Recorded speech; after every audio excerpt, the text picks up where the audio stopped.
ನಮಸ್ಕಾರ ಸ್ನೇಹಿತರೆ, ಇಂದು ನಾವು ಕೇಳೋಣ ಒಂದು ಅಪರೂಪದ ತ್ಯಾಗ, ಒಂದು ಮನುಷ್ಯತ್ವದ ಶ್ರೇಷ್ಠತೆಯ ಹಾಗೂ ಕ್ರಾಂತಿಯ ಕತೆ.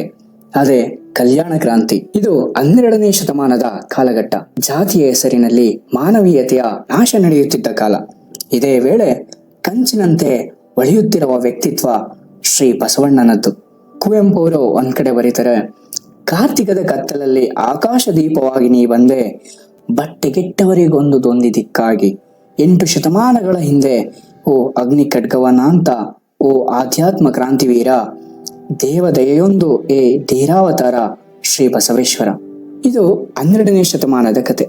ಮಾನವೀಯತೆಯ ಬೆಳಕು ಒಬ್ಬಿದ ಮಹಾನ್ ಕ್ರಾಂತಿ ಕತೆ. ಅದೇ ಕಲ್ಯಾಣ ಕ್ರಾಂತಿಯ ಕತೆ. ಚಪ್ಪಲಿ ತಯಾರಿಸುವ ಸಮಗಾರ ಅರಳಯ್ಯನವರ ಮನೆಯಲ್ಲಿ ಬಸವಣ್ಣನವರು ಅಂದು ಪ್ರಸಾದ ಸೇವಿಸಿ ಹೊರಡುವಾಗ ಅರಳಯ್ಯ ಬಸವಣ್ಣನವರಿಗೆ ಶರಣು ಎಂದು ನಮಸ್ಕಾರ ಮಾಡುತ್ತಾನೆ.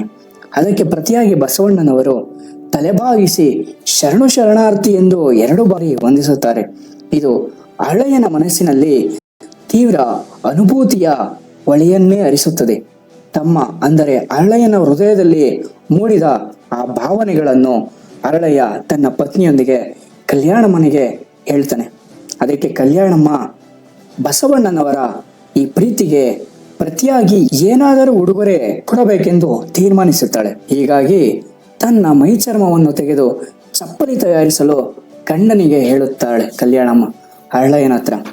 ಅದಕ್ಕೆ ಅರಳಯ್ಯ ಕೂಡ ಹೌದು, ಹಾಗೇ ಮಾಡೋಣ ಅಂತ ಹೇಳಿ ಅವನು ಕೂಡ ಅದಕ್ಕೆ ಸಹಮತ ಸೂಚಿಸಿ ತುಂಬಾ ದಿನಗಳ ಪರಿಶ್ರಮದ ನಂತರ ತನ್ನ ಹಾಗೂ ಅಂದರೆ ಕಲ್ಯಾಣಮ್ಮ ಮತ್ತು ಅರಳಯ್ಯನ ಇಬ್ಬರ ದೇಹದ ಚರ್ಮದಿಂದ ಒಂದು ಸುಂದರವಾದ ಒಂದು ಜೊತೆ ಅಂದರೆ ಒಂದು ಜೋಡಿಯ ಪಾದರಕ್ಷೆಯನ್ನು ತಯಾರಿಸುತ್ತಾನೆ. ಈ ಪಾದರಕ್ಷೆಯನ್ನು ಬಿಳಿ ಬಟ್ಟೆಯಲ್ಲಿ ಸುತ್ತಿಕೊಂಡು ಅರಳಯ್ಯ ತನ್ನ ಎದೆಗೆ ಅವಚಿಕೊಂಡು ಅರಳಯ್ಯ ಬಸವಣ್ಣನವರ ಬಳಿಗೆ ಹೋಗಿ ಈ ಪಾದುಕೆಗಳನ್ನು ಧರಿಸಿ ತಾವು ಈ ಭೂಮಿಯಲ್ಲಿ ನಡೆದುಕೊಂಡು ಓಡಾಡಿದರೆ ನಮ್ಮ ಜನ್ಮ ಸಾರ್ಥಕ ಎಂದು ಬಸವಣ್ಣನಿಗೆ ನಮಸ್ಕಾರ ಮಾಡಿ ಆ ಪಾದುಕೆಗಳನ್ನು ಅರಳಯ್ಯ ಬಸವಣ್ಣನವರಿಗೆ ಕೊಡ್ತಾನೆ. ಅದಕ್ಕೆ ಬಸವಣ್ಣನವರು, ಅಯ್ಯೋ, ಇದು ನನ್ನ ಕಾಲಿಗೆ ಧರಿಸಲು ಯೋಗ್ಯವಲ್ಲ, ಶರಣರ ಚರ್ಮದಿಂದ ಮಾಡಿದ ಪಾದುಕೆಗಳು ದೇವರಿಗೆ ಮೀಸಲಾಗಿರುವವು ಎಂದು ಬಸವಣ್ಣ ತನ್ನ ತಲೆಯ ಮೇಲಿಟ್ಟು ಅದಕ್ಕೆ ಒಂದು ಗೌರವವನ್ನು ಸೂಚಿಸುತ್ತಾರೆ. ಆಗ ಬಸವಣ್ಣ ಅದನ್ನು ಕಾಲಿಗೆ ತೊಡಲು ನಿರಾಕರಿಸಿದಾಗ ಅರಳಯ್ಯ ಮತ್ತು ಕಲ್ಯಾಣಮ್ಮ ಅದನ್ನು ತೆಗೆದುಕೊಂಡು ಪುನಃ ತನ್ನ ಮನೆ ಕಡೆ ವಾಪಸ್ಸು ಹೋಗುವಾಗ ಬ್ರಾಹ್ಮಣರಾದ ಮಧುವರಸರು ಅವರಿಗೆ ಎದುರಾಗುತ್ತಾರೆ. ಆಗ ಮಧುವರಸರು ಅರಳಯ್ಯನ ಹತ್ತಿರ ಇದ್ದ ಪಾದುಕೆಗಳನ್ನ ಕಸಿದುಕೊಂಡು ತನ್ನ ಕಾಲುಗಳಲ್ಲಿ ಮೆಟ್ಕೋತಾರೆ. ಆಗ ಮಧುವರಸರ ಮೈಯಲ್ಲಿ ಉರಿ ಪ್ರಾರಂಭವಾಗುತ್ತದೆ.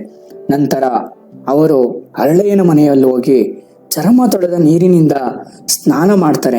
ಅವಾಗಷ್ಟೇ ಅವರ ಮೈಯಲ್ಲಾಗ್ತಕ್ಕಂಥ ಉರಿ ಕಡಿಮೆ ಆಗುತ್ತೆ. ಈ ಘಟನೆಯಿಂದ ಮಧುವರಸರು ಶರಣರ ಮಹತ್ವವನ್ನು ಅರಿತು ಇಷ್ಟಲಿಂಗ ದೀಕ್ಷೆ ಪಡೆದು ಅಂದಿನಿಂದ ಅವರು ಕೂಡ ಶರಣರಾಗುತ್ತಾರೆ. ಲೋಕಾರೂಢಿಯಂತೆ ಅರಳಯ್ಯನ ಮಗ ಶೀಲವಂತ ಮತ್ತು ಮಧುವರಸರ ಮಗಳು ಲಾವಣ್ಯ ಒಬ್ಬರನ್ನೊಬ್ಬರು ಪ್ರೇಮಿಸುತ್ತಾರೆ. ಇದರಿಂದಾಗಿ ಸಮಗಾರ ಅರಳಯ್ಯ ಮತ್ತು ಮಧುವರಸರು ಜಾತ್ಯತೀತ ಲಿಂಗವಂತ ಧರ್ಮದ ಭಾಗವಾಗುತ್ತಾರೆ. ಶರಣರೆಂದರೆ ನಡೆ ನುಡಿಯಲ್ಲಿ ಸರಿಯಾದವರೇ, ಜನಾಂಗದಲ್ಲಿ ಅಲ್ಲ, ಜಾತಿ ನಿರರ್ಥಕ, ನೀತಿ ಲೋಕರಕ್ಷಕ ಎಂಬ ತತ್ವದಲ್ಲಿ ನಂಬಿಕೆ ಇಟ್ಟವರು. ಈ ನಂಬಿಕೆಯಿಂದಾಗಿ ಶರಣರು ಅರಳಯ್ಯನ ಮಗ ಶೀಲವಂತ ಮತ್ತು ಮಧುವರಸರ ಮಗಳು ಲಾವಣ್ಯಳಿಗೂ ಮದುವೆಯನ್ನು ಏರ್ಪಡಿಸುತ್ತಾರೆ. ಇದು ಕೆಲವು ಮನುಧರ್ಮದ ಹಾಗೂ ಸನಾತನ ಧರ್ಮದ ಕೆಲವು ವಿಷಜಂತುಗಳಿಗೆ ಇದೊಂದು ಆಘಾತಕಾರಿ ವಿಷಯವಾಗಿ ಪರಿಣಾಮ ಬೀರುತ್ತದೆ. ಈ ವಿಚಾರದಲ್ಲಿ ಕೊಂಡಿ ಮಂಜಣ್ಣ ಅವಾಗ ಏನ್ ಮಾಡ್ತಾನೆ ಅಂದ್ರೆ ಬಸವಣ್ಣನ ವಿರುದ್ಧ ಮತ್ತು ಶರಣರ ವಿರುದ್ಧ ಪಿಚ್ಚಳನ ಕಿವಿಗೆ ಹೋಗಿ ವಿಷ ತುಂಬುತ್ತಾನೆ. ಅಂದ್ರೆ ಬಸವಣ್ಣ ಈ ರೀತಿ ಮಾಡ್ತಾ ಇದ್ದಾನೆ, ಅದು ಅಧರ್ಮದ ಕೆಲಸ, ಅರಳಯ್ಯ ಮತ್ತು ಮಧುವರಸರ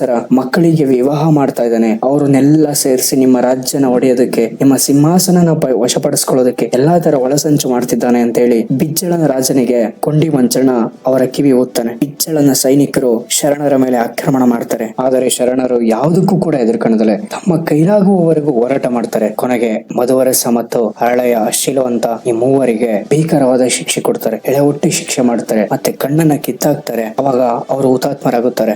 ಅಸಂಖ್ಯಾತ ಶರಣರು ಈ ಬಿಚ್ಚಳನ ಆಕ್ರೋಶಕ್ಕೆ ಬಲಿಯಾಗ್ತಾರೆ. ಸಾವಿರಾರು ವಚನಗಳು ಕಣ್ಮರೆ ಆಗ್ತವೆ. ಸಾವಿರಾರು ವಚನಗಳು ಶರಣರ ಜೊತೆಗೇನೆ ಬೆಂಕಿಗೆ ಆಹುತಿ ಆಗ್ತವೆ. ಮನುವಾದಿಗಳು ಮತ್ತು ಸಂಪ್ರದಾಯವಾದಿಗಳು ಶರಣರನ್ನು ಬಸವ ಕಲ್ಯಾಣ ಬೀದರಿಂದ ಓಡಿಸೋದಕ್ಕೆ ಪ್ರಯತ್ನ ಮಾಡ್ತಾರೆ. ಅವರು ಪ್ರಯತ್ನ ಪಟ್ಟಿದ್ದು ಕೂಡ ಅಲ್ಲಿ ಸಫಲ ಆಗುತ್ತೆ. ಅವಾಗ ಎಲ್ಲಾ ಶರಣರು ತಮ್ಮ ವಚನದ ಜೊತೆ ಎಲ್ಲರೂ ಒಂದೊಂದ್ ಕಡೆ ದಿಕ್ಕಾಪಾಲಾಗಿ ಹೋಗ್ತಾರೆ. ಅದನ್ನೇ ಕಲ್ಯಾಣ ಕ್ರಾಂತಿ ಅಂತ ಹೇಳಿ ಕರೆಯಲಾಗುತ್ತದೆ. ಕಲ್ಯಾಣ ಕ್ರಾಂತಿಯ ನಂತರ ಎಲ್ಲಾ ಶರಣರು ಒಂದೊಂದು ದಿಕ್ಕೆ ಹೋಗ್ತಾರೆ. ಮುಂದೆ ಏನಾಯ್ತು, ವಚನಗಳೇನಾದ್ರು, ಯಾವ್ಯಾವ ಶರಣರು ಎಲ್ಲೆಲ್ಗೆ ಹೋದ್ರು, ಆ ವಚನಗಳು ಕಳೆದು ಹೋಗಿದ್ದವು ನಮ್ಗೆ ಯಾವ ರೀತಿ ಸಿಕ್ಕುದು, ಇವತ್ತಿರೋ ವಚನಗಳೆಷ್ಟು, ಎಲ್ಲ ಮುಂದಿನ ವಿಡಿಯೋದಲ್ಲಿ ತಿಳ್ಕೊಳ್ಳೋಣ.